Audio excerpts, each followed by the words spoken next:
Have you ever woken up in the middle of the night, like really thirsty? Like crazy thirsty, like mouth smacking thirsty, like you've been walking through the Sahara Desert only eating saltine crackers for the past week, thirsty. I remember not too long ago, I woke up in the middle of the night and it was just like this. I woke up insanely thirsty. I probably had pizza. I don't know what it is. When I eat pizza, I always get thirsty in the middle of the night. And this was one of those nights I woke up and I kid you not, I was like awake and like mouth sticking together. Who here wants me to stop making that noise?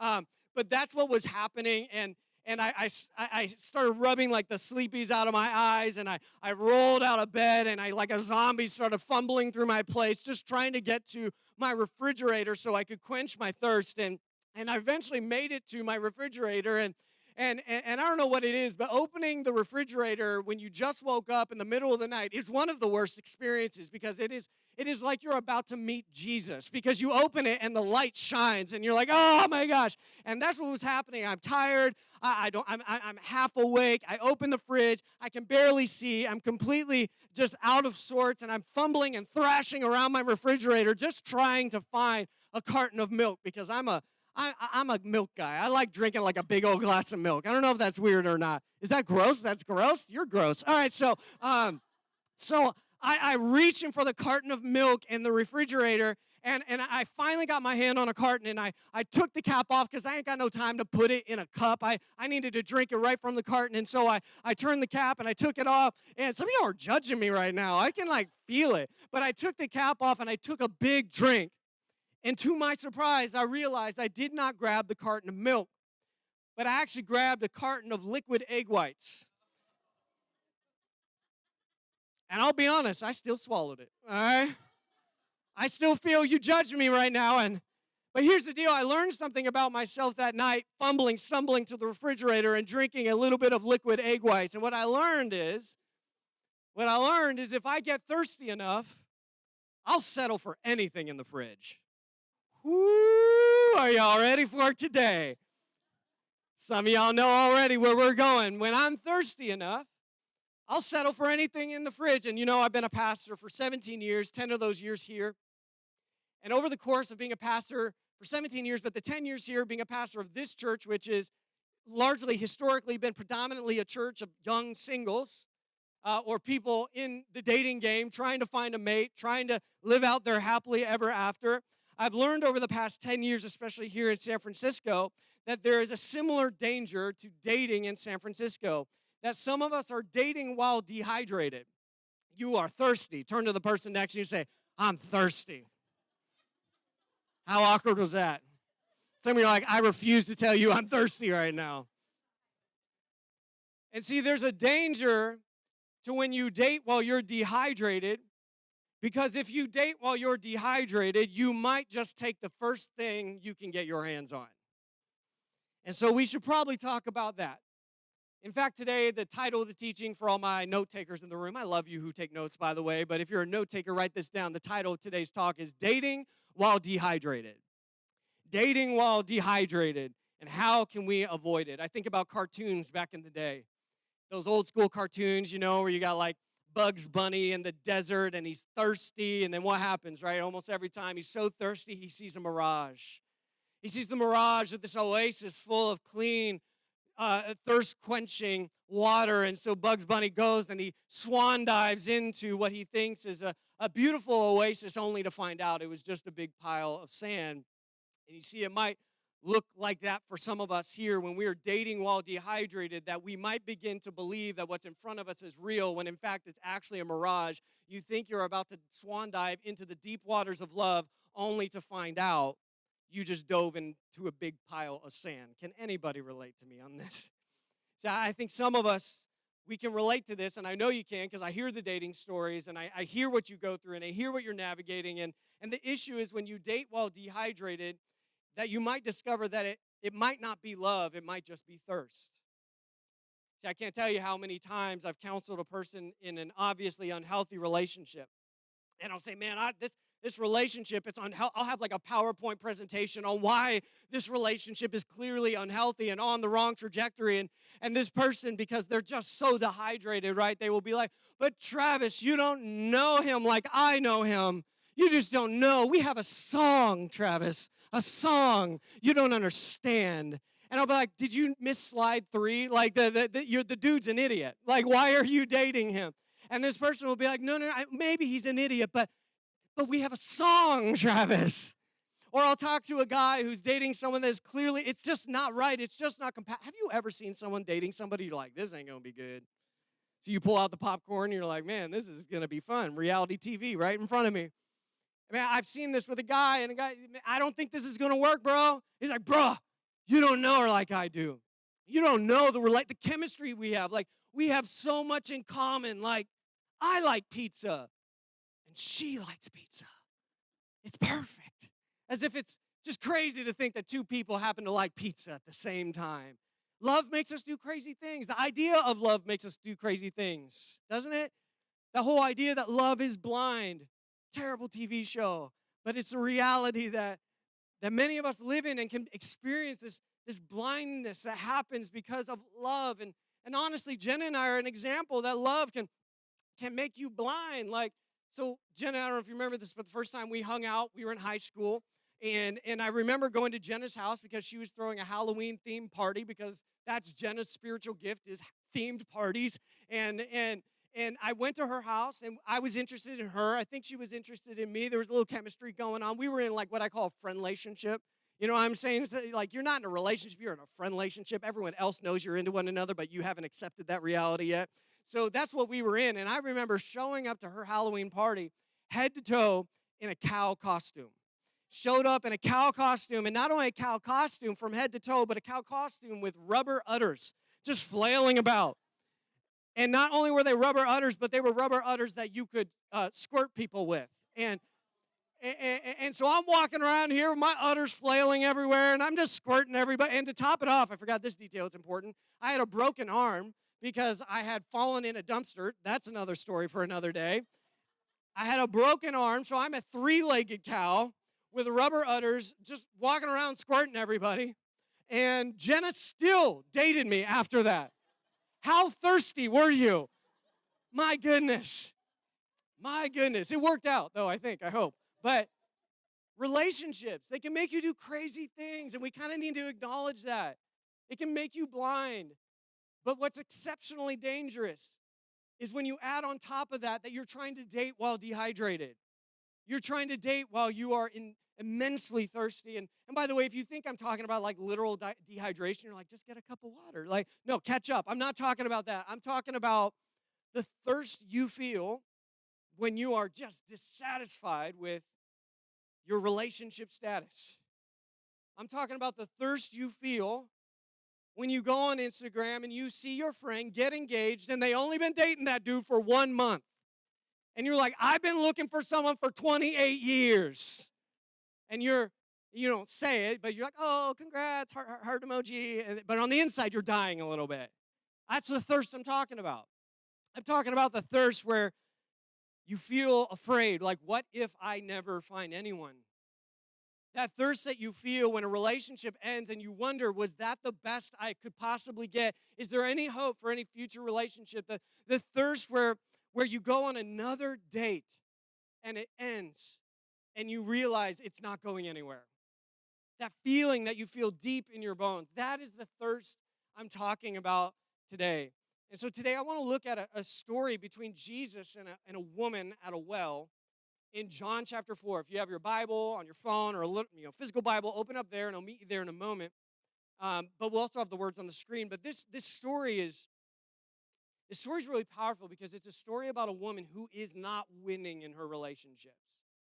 And she's not only not winning, she's losing again and again and again. She's not on her first marriage. She's not on her second marriage. She's not on her third marriage. She's not even on her fourth or fifth marriage. Girl is on her sixth marriage.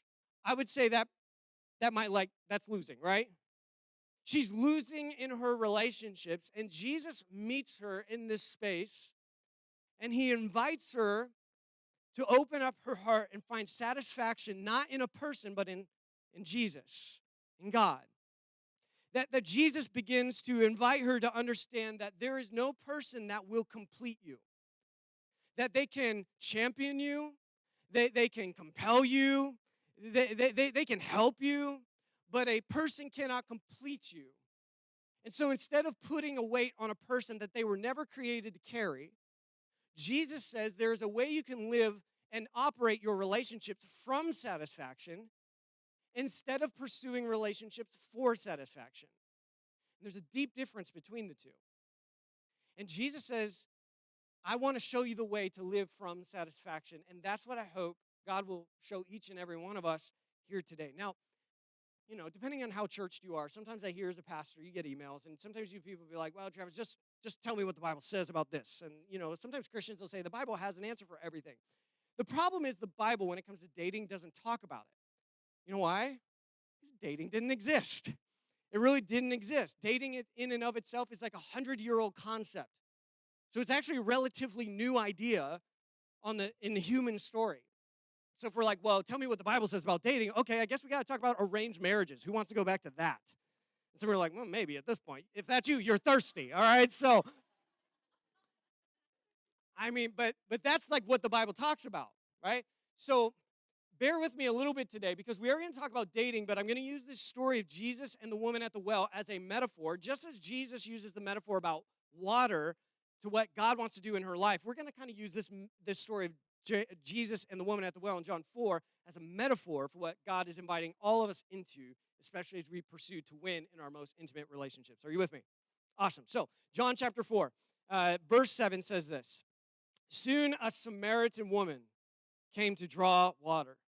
And Jesus said to her, please give me a drink. He was alone at the time because his disciples had gone into the village to buy some food. The woman was surprised, for Jews refused to have anything to do with Samaritans. We'll talk about that in a moment. She said to Jesus, you are a Jew and I'm a Samaritan woman. Why are you asking me for a drink? And Jesus replied, if you only knew the gift God has for you and who you're speaking to, you would ask me and I would give you living water. But sir, you don't have a rope or a bucket, she said. And this well is very deep. Where would you get this living water? And besides, do you think you're greater than our ancestor Jacob who gave us this well? How can you offer better water than he and his sons and his animals enjoyed? And Jesus replied, anyone who drinks this water will soon become thirsty again. But those who drink the water I give will never be thirsty again. It becomes a fresh, bubbling spring within them, giving them eternal life. Please, sir, the woman said, give me this water, then I'll never be thirsty again, and I won't have to come here to get water. Go and get your husband, Jesus told her. I don't have a husband, the woman replied. And Jesus said, you're right.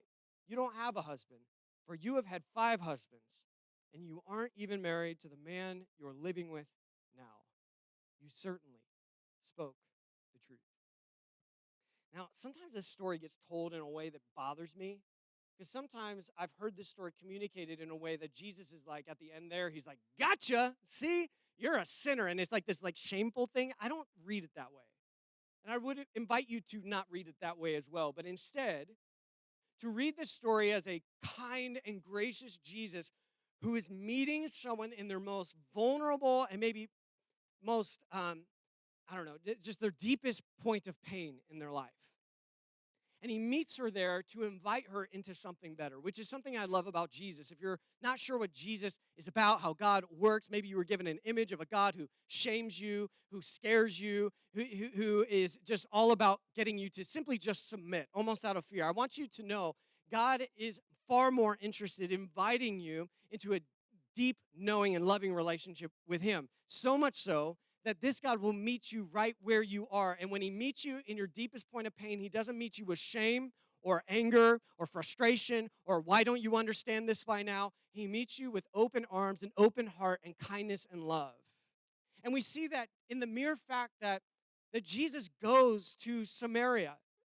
And some of you, you're like, why is that a big deal? Well, it's a big deal because 2,000 years ago, Jewish rabbis like Jesus, or really any Jewish person for that matter, in the time of Jesus, would not go to Samaria. In fact, it is in ancient documents, we're told that rabbis would actually go around Samaria. They would actually double their length of their trip just to avoid Samaria. But here we see Jesus going to Samaria. Why was that so crazy? Because Samaritans were considered by the Jewish people to be sort of half-breeds. That they were half Jewish, but they had intermarried with other people of different races. This is racism in the Bible. So racism is not a new thing. We're seeing this here. And what I love about Jesus is Jesus breaks all the rules to get to this person. I love that we serve a God who will break cultural rules to get to the one person because he's infinite, but he's intimate. He pursues people recklessly, and he doesn't care of being accused of being guilty by association because everybody would have been like, he's with the Samaritan woman, which is a double whammy in the day of Jesus.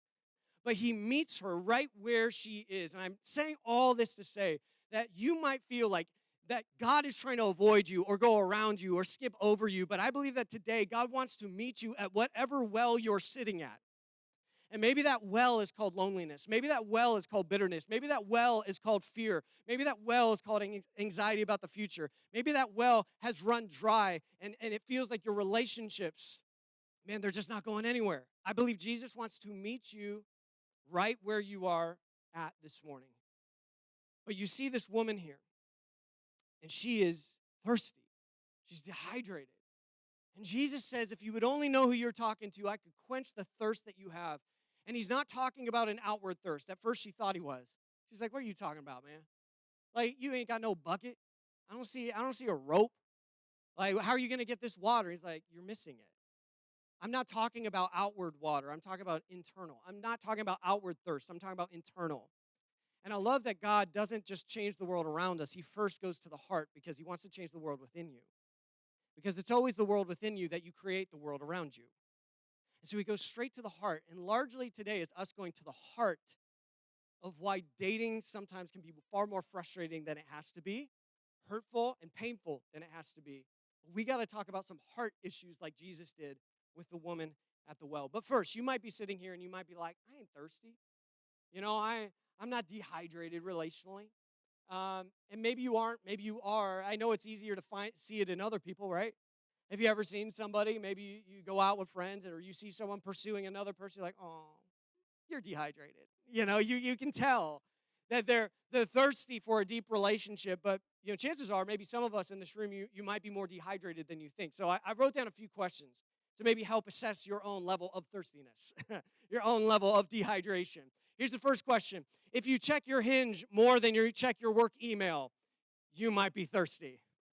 We're just going to start stepping on toes right from the first one. I like this one because I hear it all the time.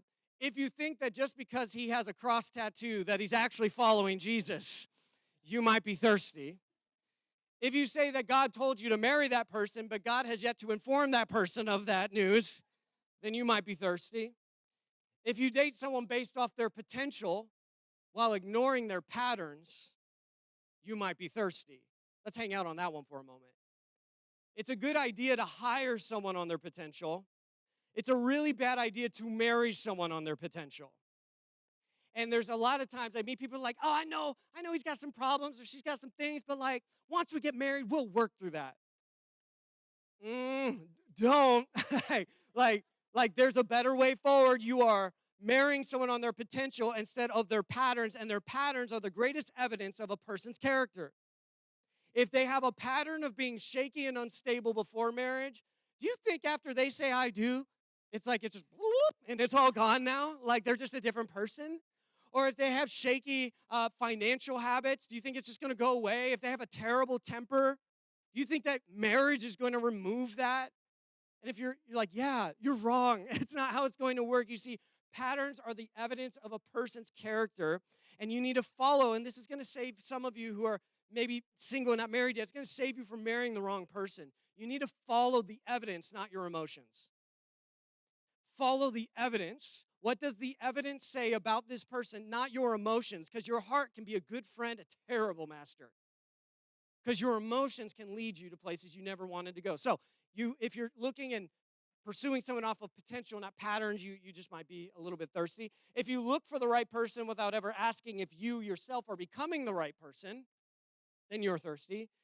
If all of your friends, and we'll end with this because this is my personal favorite, if all of your friends say that he or she is bad for you, and you assume all my friends are wrong, then you might be thirsty. So some of you might be getting a little uncomfortable right now. Because maybe we're talking about things that that start hitting a little bit more close to home. Maybe it's uncomfortable to think, maybe I am a little bit more dehydrated than I thought. And so, what I want to spend the rest of our time doing here today is to start speaking to the heart. And I want to give you advice that I would give my own daughter when she starts dating. Well, apparently, she's already getting married to a boy named Jack, and which makes me panic actually a little bit just thinking about. But I'm going to give you the same advice that I would give her. And so I want you to maybe take out your notes app on your phone and maybe write this down. And if you're married, still write it down because, again, I think it will apply to you. And if it doesn't, get ready because I want all our single people here to go to you for advice. So single people, quit going to other single people for marriage advice. It literally makes no sense.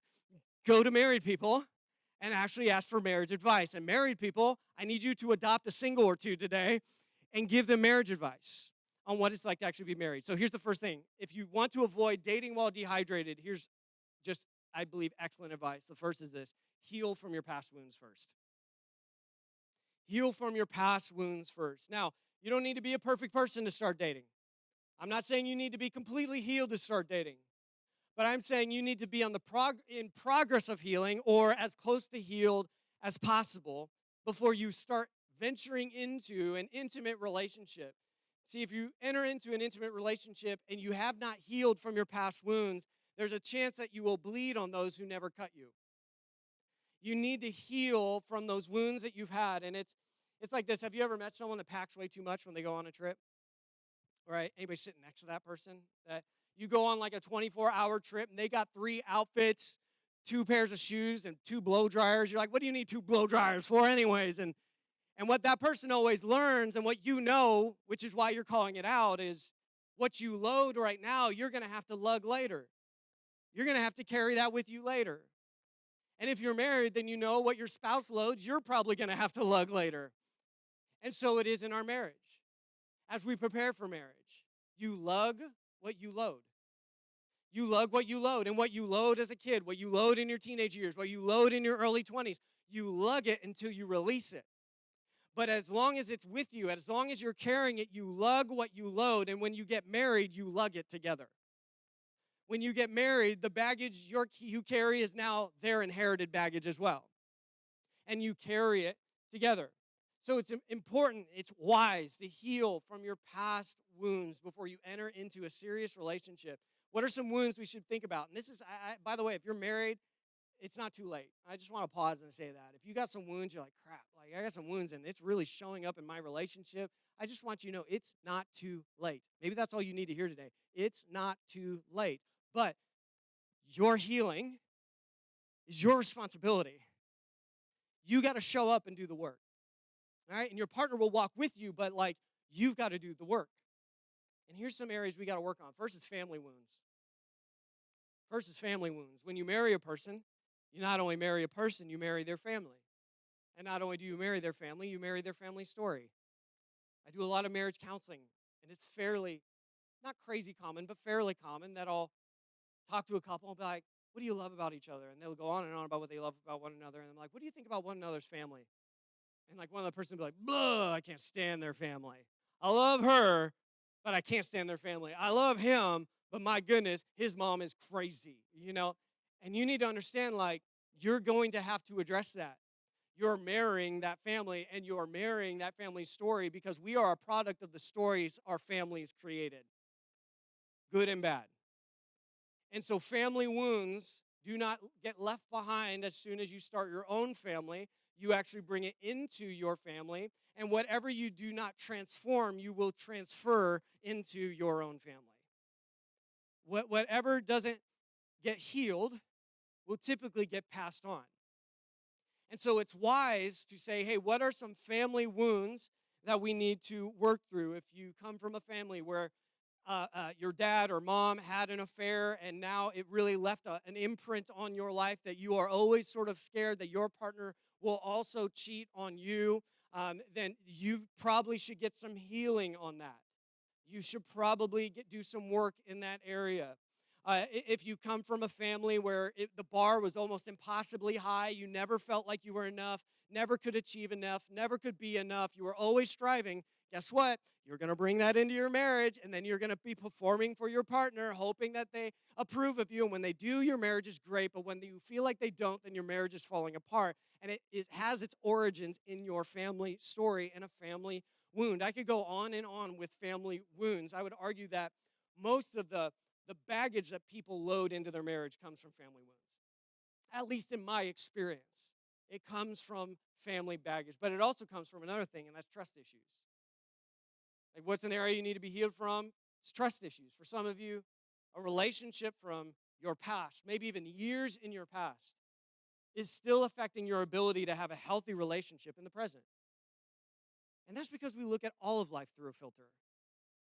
And if you have yet to remove the filter of brokenness or the filter of a past wound or an engagement that got broken off or a toxic relationship or abusive relationship, like if you don't get some healing on that filter, you're going to start looking at your partner through that filter, and then you're going to create a monster in them that doesn't exist. You just see it because that's the filter you're looking at. And so trust issues are huge. See, healing happens not when we change our past or even when we forget our past. I think there's this myth with healing that healing is somehow changing our past or forgetting our past. No. That's not healing. I don't even know what that's an illusion. Healing is not when you change or forget your past, but healing happens when you own your past, but it no longer owns your present or your future. Like that's a chapter in my life, but that chapter's over. I am now in a new chapter. See, healing is when we no longer let our past wounds inform and form our present situation. All right? And so how do we heal? From family wounds, from trust issues, but also from personal insecurities. What are personal insecurities you have? And guess what? We all got them. Like, we all got some insecurities. What I read or saw this interview on Instagram recently this week, and I thought it was really interesting. It was this couple talking, and the interviewer asked, what should we be asking ourselves before we date someone? And I thought her answer was really, really good. So if you're single and you like want to know, like, what should I ask before I date someone? It's this. Her answer was this: how could my personal insecurities ruin my relationship? Before you start dating someone, how could my personal insecurities ruin my relationship? And getting real honest about what those insecurities are and how they could sabotage maybe even a good relationship. And I think it's such a powerful question, because if you're not careful, you will end up in a relationship and those insecurities will resurface. There's something about relationships, it just causes it all to bubble to the top, right? Those insecurities will resurface, and if you're not aware of your insecurities, you will end up blaming the other person for not providing the right medication for a wound that existed before you even met them. And you're like, why aren't you meeting my need? You're trying to get them to medicate a wound that existed before them. See, personal insecurities, man, they can sneak into your relationship and kind of ruin it from the inside out. So, how do we avoid dehydration dating? The first is this: we got to heal from our wounds. The second is this: you got to prepare for the future. Prepare for the future. Prepare for the future. And if you don't think you can ever prepare for your future until you find a mate, you're thirsty. Some of us, I think we look at our relationships like Disney looks at movies. Have you ever noticed that, our daughter's school, they asked this question, I thought it was so good. And they asked this question: why is it that whenever the woman finds the man, then the movie's just over? Why is that the end of it? I was like, whoo, that's a good question. And some of us, though, that's how we look at dating. If I could just find that person, then happily ever after can officially begin. Then everything will be smooth sailing from there. No. I want to free you. You can prepare for your future, whether you're single or dating. And the question is, who do you want to become? Where do you want to go with your life? What is the vision that you have? What job do you want to do? What career do you want to build? What community do you want to have? Like what do you want your future to look like? And then when you get a vision for your future, begin to build your life that in a way that makes sense for that vision. You can always tell when someone doesn't have a vision for their future because they're just kind of like shooting arrows everywhere. Like I said last week, I'll say it again because I just love the line so good, that we approach dating relationships like a 6th grade boy approaches a urinal, that we have one goal but terrible aim, right? Like we have no aim for where we're going, no vision for where we're going. And I'm telling you, you don't need a man to have a vision for your life. Ladies, can I get an amen on that? Men, you don't need a woman to have a vision for your life, to complete your life. You can do this right now. Prepare for the future. What does that actually look like? How do you begin to prepare for the future? I told you this is going to be crazy practical. Here's the first one. Get out of debt. We're like, that just doesn't seem very spiritual. All right, get out of debt. You'll find out how spiritual that is when you are a slave to the lender. And by the way, the Bible talks about that. It talks about those who have debt are a slave to the lender. Do you want to enter your marriage in slavery? Do you want to invite your partner into slavery? Because guess what? When you get married, you not only marry one another's family, you also marry one another's financial realities. And I'll tell you what, I think this would be a buzzkill on my wedding night to be like, Jenna, girl, I can't wait to spend the rest of my life with you. By the way, I got $50,000 worth of debt, and now it's yours. Like, talk about a buzzkill. And yet for some of us, while you may not say it that explicitly, you are literally doing that. You're entering into a relationship with crazy debt. Now, let me just be clear. I'm not saying if you got debt, don't get married. I'm just saying you better be ready for the debt as a couple and be clear with your partner about the debt. That's not a good surprise.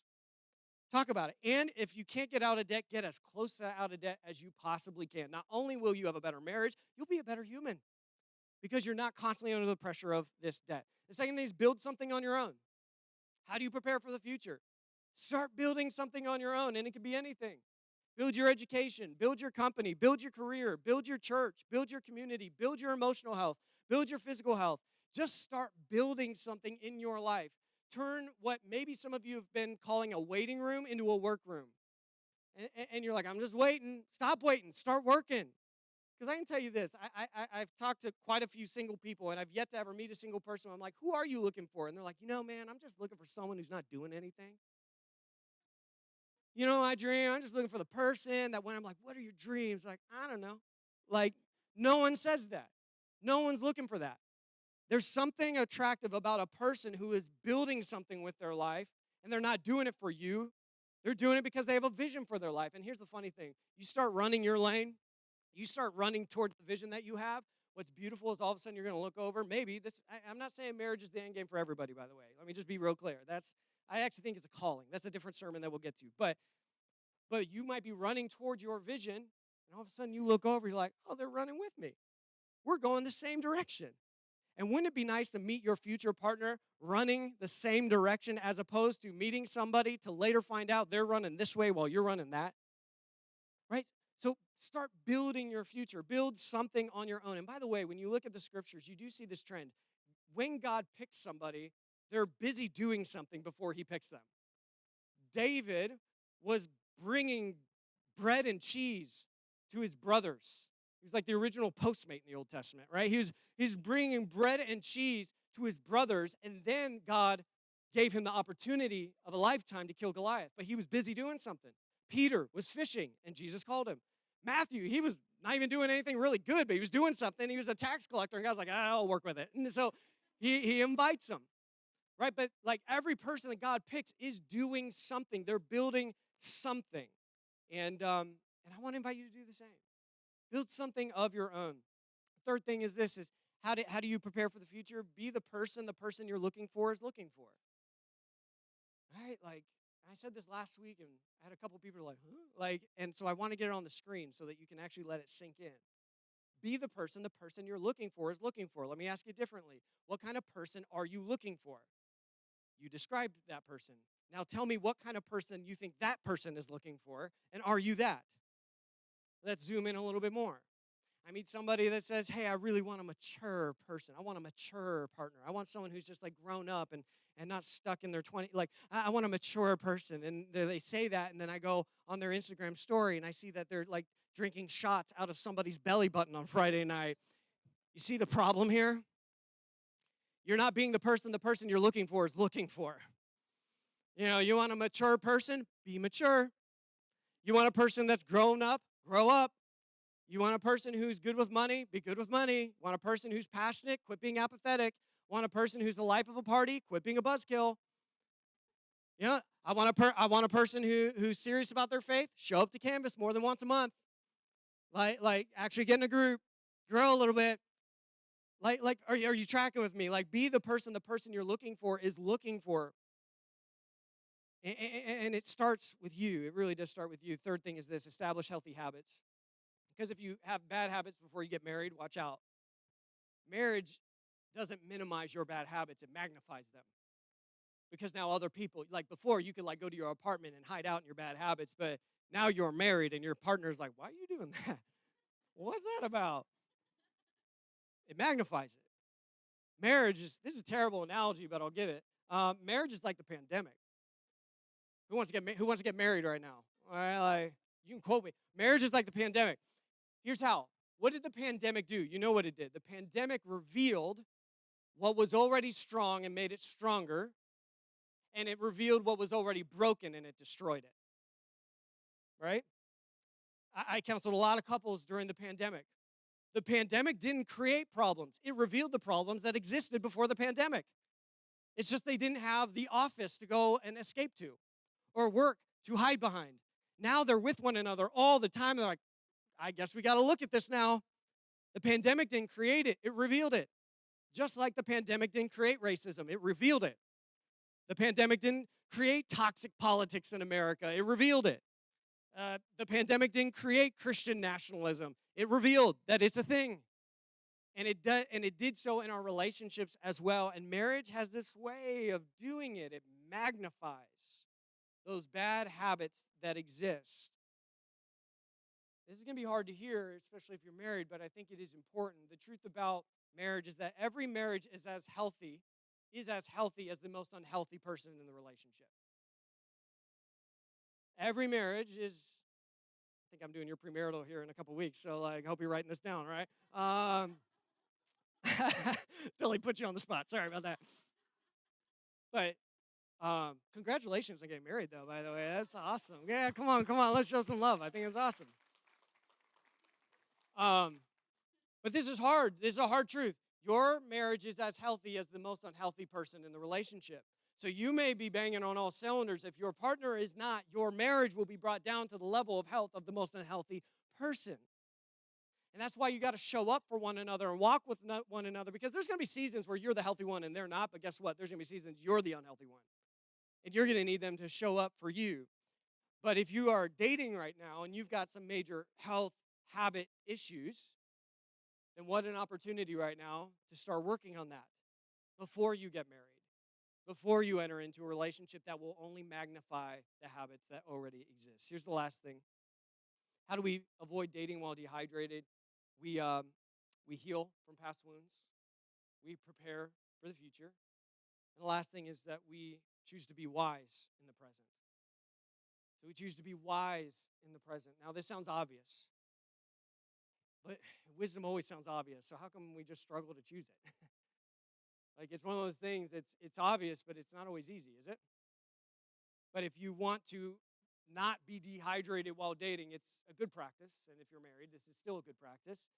Be wise in the present. What does wisdom actually look like?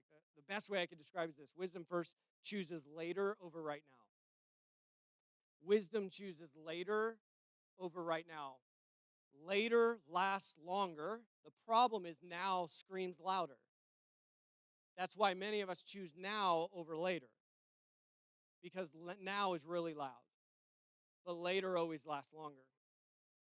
You see this oftentimes in a relationship that they're in love and they get excited, they get engaged, and then all of a sudden they start turning over some rocks leading up to the wedding day and realize, uh-oh, we have some things here that we need to work through.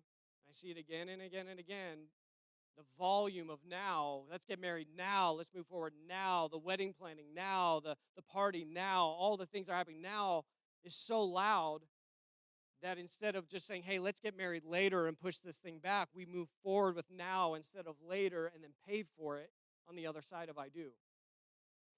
And so I want to invite you to choose later over now. Foolishness is making a trade. Is trading what will last for a lifetime for what will only really last for a moment. And how do you know which is which? That really leads me to the second part. Wisdom sees the present in hindsight. So what is wisdom?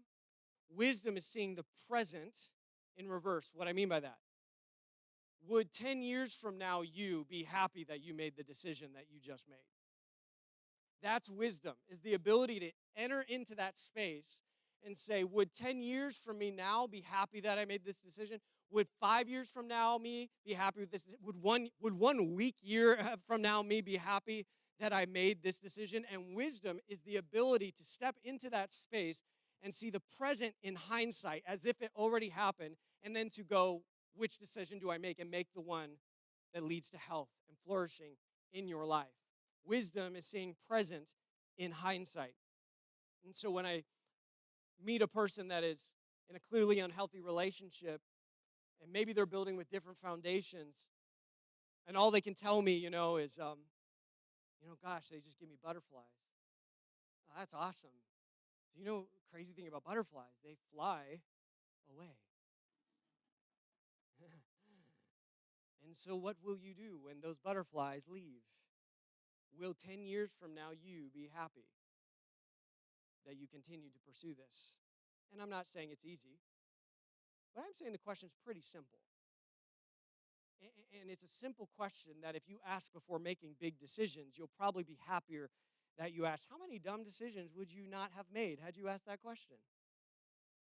How many bad relationships would you not have entered if you're like, hey, would 1 year from now me be happy about this?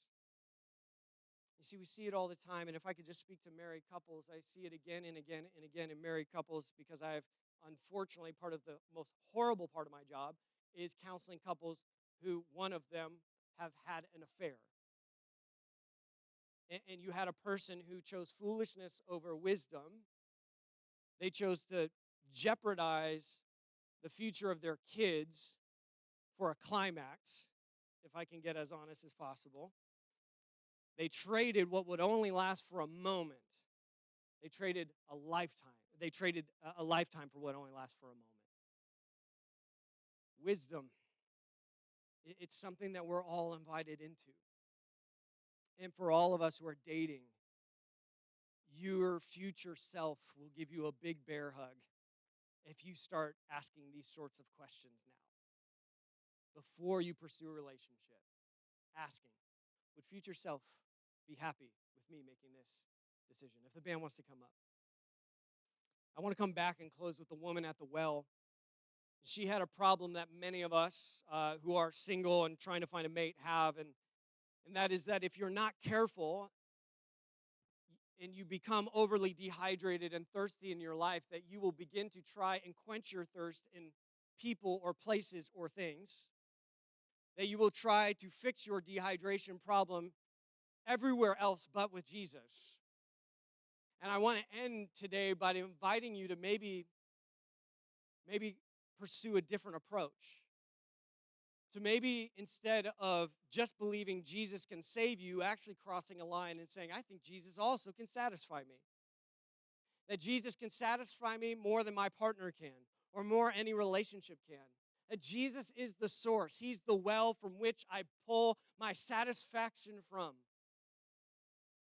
I wonder today if that is true for you, or if you're honest that you would say, hey, I don't look to Jesus as the source of my satisfaction. I'm looking to people.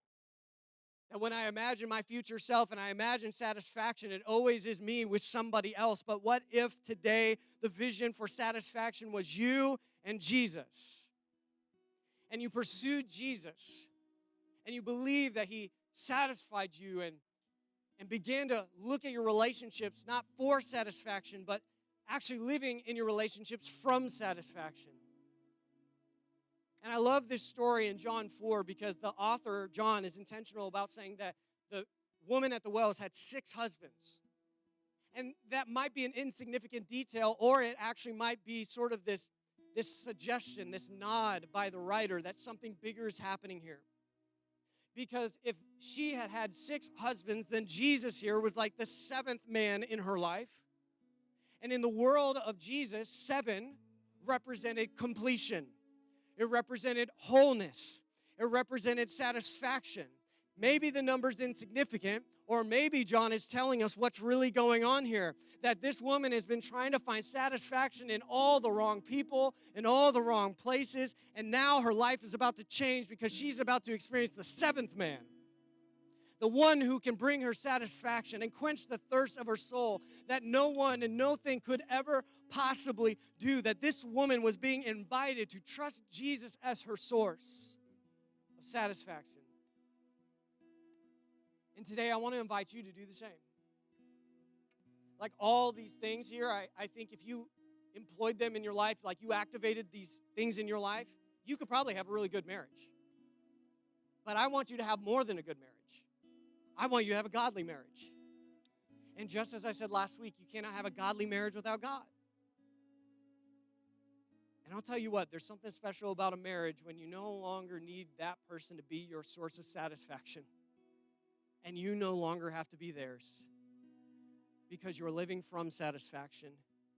And then you have a relationship that you can enjoy for what it was always meant to be, instead of trying to make that relationship what it could never become.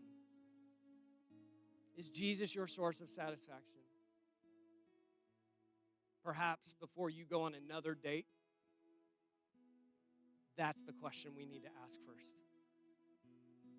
And maybe today's the day we answer that in a new way and say, yes, Jesus, be my source of satisfaction.